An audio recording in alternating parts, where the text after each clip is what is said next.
आज हम एक ऐसी किताब पर बात करने वाले हैं जिसने दुनिया भर में आप कह सकते हैं एक तहलका मचा दिया था। रोंडा बर्न की 2006 की बेस्ट सेलर द सीक्रेट। मुझे लगता है शायद ही कोई होगा जिसने इसके बारे में सुना ना हो। बिल्कुल।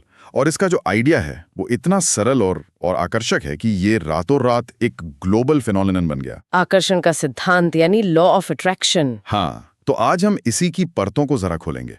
हमारे पास इस किताब का एक बहुत अच्छा हिंदी रिव्यू है जो इसके कोर कॉन्सेप्ट्स को समझाता है। पर हम सिर्फ एक समरी नहीं करने वाले। नहीं, बिल्कुल नहीं। हम ये समझने की कोशिश करेंगे कि ये सिद्धांत आखिर है क्या, ये काम कैसे करता है और सबसे जरूरी इसकी जो आलोचना होती है उसमें कितना दम है। सही कहा आपने।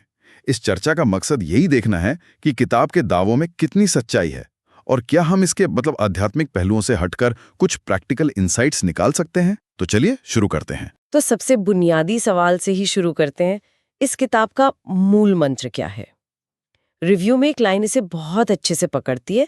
आप वही आकर्षित करते हैं जिस पर आपका ध्यान रहता है। मतलब हमारे विचार एक चुंबक की तरह हैं। हाँ, और ये आइडिया सिर्फ पॉजिटिव थिंकिंग से आप कह सकते हैं एक कदम आगे है। किताब ये नहीं कहती कि अच्छा सोचो तो अच्छा महसूस होगा। ये कहती है कि अच्छा सोचो तो अच्छा होगा। राइट। किताब के मुताबिक ये कोई फिलॉसफी नहीं बल्कि ब्रह्मांड का एक नियम है, जैसे गुरुत्वाकर्षण। अच्छा, रिव्यू में एक ब्रॉडकास्टिंग सिस्टम का भी उदाहरण दिया गया है कि हम जो फ्रीक्वेंसी यूनिवर्स में भेजते हैं वही लौट के हमारे पास आती है।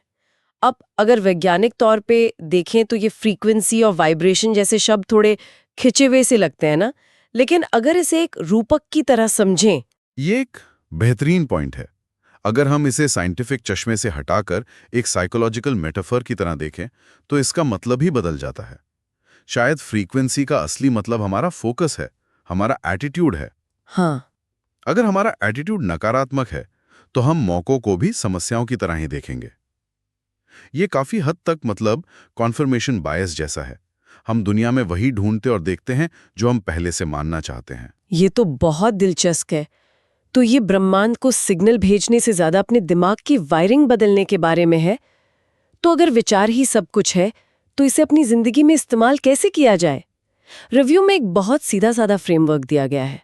मांगो, भरोसा रखो और पाओ। Ask, believe, receive. चलिए इस फ्रेमवर्क को थोड़ा और खोलते हैं। पहला कदम है आस्क, यानी ब्रह्मांड से साफ साफ मांगना कि आपको क्या चाहिए। इसमें अस्पष्टता की कोई जगह नहीं। मतलब मैं खुश रहना चाहती हूँ, ये काफी वेग है। हाँ, बहुत वेग है। मुझे अगले 6 महीनों में एक ऐसी नौकरी चाहिए जो मेरी स्किल्स से मैच करती हो और जिसमें मुझे कम से कम 30% सैलरी हाइक मिले। ये एक स्पेसिफिक आस्क है। और दूसरा कदम जो मुझे लगता है शायद सबसे मुश्किल है वो है बिलीव, यानी ये अटूट विश्वास रखना कि जो आपने मांगा है वो आपको मिल रहा है। यहीं पर तो ज्यादातर लोग अटक जाते होंगे। शक और डर तो इंसान का स्वभाव है। बिल्कुल। किताब कहती है कि शक एक काउंटर सिग्नल भेजने जैसा है जो आपके ओरिजिनल ऑर्डर को कैंसिल कर देता है। और तीसरा कदम है रिसीव, यानी उस चीज को पाने की भावना में जीना मानो वो आपको पहले ही मिल चुकी है। सिर्फ सोचना नहीं बल्कि उस भावना को महसूस करना है। हाँ, महसूस करना। साइकोलॉजी में इसे एम्बॉडीड कॉग्निशन से जोड़कर देखा जा सकता है, जहां आपकी शारीरिक और भावनात्मक अवस्था आपकी सोच को प्रभावित करती है। जब आप सफलता को महसूस करते हैं तो आप ज्यादा आत्मविश्वास से भरे निर्णय लेते हैं। इस फ्रेमवर्क को सपोर्ट करने के लिए रिव्यू में 2 और शक्तिशाली तकनीकों का जिक्र है। पहली है विजुअलाइजेशन। विजुअलाइजेशन मन में अपनी इच्छा को पूरी होते हुए देखना। अरे, ये तो मैंने एक बार ट्राई किया था, एक बड़ी प्रेजेंटेशन से पहले। मैंने सिर्फ ये नहीं सोचा कि मैं अच्छा बोलूंगी, बल्कि मैंने कल्पना की कि लोग मुस्कुरा रहे हैं, सवाल पूछ रहे हैं, तालियां बजा रहे हैं। और अजीब बात है, पर स्टेज पर मेरा कॉन्फिडेंस सच में बढ़ गया था। ये कोई अजीब बात नहीं है, स्पोर्ट्स साइकोलॉजी का एक जाना माना टूल है। ओलंपिक एथलीट्स सालों से इसका इस्तेमाल करते हैं। अच्छा। हाँ, जब आप किसी एक्शन को बार बार विजुअलाइज करते हैं तो आपका दिमाग उन न्यूरल पाथवेज को मजबूत करता है जो उस एक्शन को करने के लिए जरूरी हैं। तो जब आप असल में वो काम करते हैं तो आपका दिमाग और शरीर पहले से तैयार होते हैं। ये ब्रह्मांड का जादू नहीं है, ये आपके दिमाग की ट्रेनिंग है। ये तो दिमाग की ट्रेनिंग है। और दूसरी तकनीक है कृतज्ञता, ग्रैटिट्यूड। रिव्यू कहता है कि रोज 5-10 ऐसी चीजों के लिए आभारी होना जिनके लिए आप शुक्रगुजार हैं, आपको एक सकारात्मक वाइब्रेशन में रखता है। और इसके पीछे भी ठोस मनोविज्ञान है। जब हम जानबूझकर अच्छी चीजों पर ध्यान केंद्रित करते हैं तो हम अपने दिमाग के एक हिस्से, जिसे रेटिकुलर एक्टिवेटिंग सिस्टम या RAS कहते हैं, उसे ट्रेन कर रहे होते हैं। RAS ये क्या है? ये हमारे दिमाग का फिल्टर है। ये तय करता है कि लाखों सूचनाओं में से हम किस पर ध्यान देंगे। तो जब आप कृतज्ञता का अभ्यास करते हैं तो आप सचमुच अपने दिमाग को और ज्यादा सकारात्मक अवसर और चीजें देखने के लिए तैयार कर रहे होते हैं। तो ये सिर्फ ब्रह्मांड को संकेत भेजना नहीं है, ये अपने दिमाग का फोकस बदलना है। बिल्कुल। तो ये मांगो, भरोसा रखो, पाओ का फ्रेमवर्क सुनने में तो बहुत सीधा लगता है, लेकिन क्या ये असल जिंदगी के मुश्किल क्षेत्रों जैसे पैसा, रिश्ते या स्वास्थ्य में भी काम करता है? किताब इस बारे में क्या कहती है? हाँ, और यहीं पर किताब की आइडियाज और भी दिलचस्प और विवादास्पद हो जाते हैं। पैसे को लेकर किताब का संदेश है कि अपनी स्कैरसिटी माइंडसेट यानी कमी की मानसिकता को बदलकर अबंडेंस माइंडसेट यानी प्रचुरता की मानसिकता अपनाएं। ये बात तो समझ आती है। अगर हम मन में पहले से ही मान लें कि पैसा कमाना बहुत मुश्किल है या मैं पैसे के लायक नहीं हूं, तो हम शायद उन मौकों को देख ही नहीं पाएंगे जो हमारे सामने हैं। ये एक तरह का सेल्फ सेंसरशिप बन जाता है। हाँ, बिल्कुल सेल्फ सेंसरशिप। यह सिर्फ मैं अमीर हूं दोहराने के बारे में नहीं है, यह पैसे के साथ अपने रिश्ते को बदलने के बारे में है। क्या आप पैसे को एक तनाव का स्रोत मानते हैं या एक टूल जो आपको अपने लक्ष्य हासिल करने में मदद करता है? यह मानसिकता का बदलाव आपके वित्तीय निर्णयों को सीधे प्रभावित कर सकता है। और रिश्तों के बारे में क्या बात है? आप जिस चीज पर फोकस करेंगे वो आपको ज्यादा दिखेगी। एग्जैक्टली। अगर आप गलतियों पर फोकस करेंगे तो आपको सिर्फ गलतियां दिखेंगी। रुकिए, लेकिन स्वास्थ्य के बारे में किताब जो कहती है वो थोड़ा अजीब और खतरनाक भी लग सकता है। रिव्यू के अनुसार किताब कहती है कि हमारा शरीर हमारे विचारों का प्रतिबिंब है और बीमारी पर ध्यान देने से बीमारी बढ़ती है। हाँ, और ये द सीक्रेट का सबसे विवादास्पद पहलू है। किताब का दावा है कि अच्छे स्वास्थ्य की कल्पना करने से स्वास्थ्य आकर्षित होता है। यहाँ पर हमें बहुत सावधान रहना होगा। जैसा कि रिव्यू में भी चेतावनी दी गई है, इसे किसी भी तरह से वैज्ञानिक चिकित्सा का विकल्प नहीं माना जाना चाहिए। तो इसका मतलब ये हुआ कि अगर कोई किसी गंभीर बीमारी से जूझ रहा है और वो इसके बारे में सोचता है तो वो उसे बढ़ा रहा है। ये तो सुनने में बहुत गैर जिम्मेदाराना लगता है और है भी, अगर इसे गलत तरीके से समझा जाए। इसे एक पूरक अभ्यास के तौर पर देखना चाहिए, विकल्प के तौर पर नहीं। हाँ, प्लेसिबो इफेक्ट एक साबित हुई चीज है, जहां किसी व्यक्ति का विश्वास उसकी सेहत पर सकारात्मक असर डाल सकता है। एक पॉजिटिव माइंडसेट तनाव कम कर सकता है, जो इम्यून सिस्टम के लिए अच्छा है।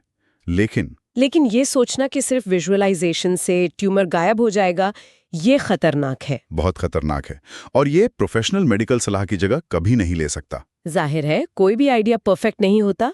तो इस किताब की सबसे बड़ी ताकत क्या है? रिव्यू के मुताबिक ये पढ़ने में बहुत आसान और प्रेरणादायक है। ये उन लोगों को एक उम्मीद देती है जो शायद अपनी जिंदगी में बहुत निराश महसूस कर रहे हैं। सही बात है। इसकी सबसे बड़ी ताकत इसकी सरलता है। ये जटिल मनोवैज्ञानिक कॉन्सेप्ट्स को लेती है और उन्हें एक ऐसी कहानी में पिरो देती है जो कोई भी समझ सकता है। ये लोगों को नकारात्मक सोच के दुष्चक्र से बाहर निकालने के लिए एक ट्रिगर का काम कर सकती है। और विजुअलाइजेशन और कृतज्ञता जैसी तकनीकें, हाँ, ये तकनीकें अगर कोई लॉ ऑफ अट्रैक्शन में विश्वास न भी करे तब भी मानसिक स्वास्थ्य के लिए फायदेमंद है। तो अब इसकी कमजोरियों पर आते हैं, जो मुझे लगता है कि इस चर्चा का सबसे महत्वपूर्ण हिस्सा है।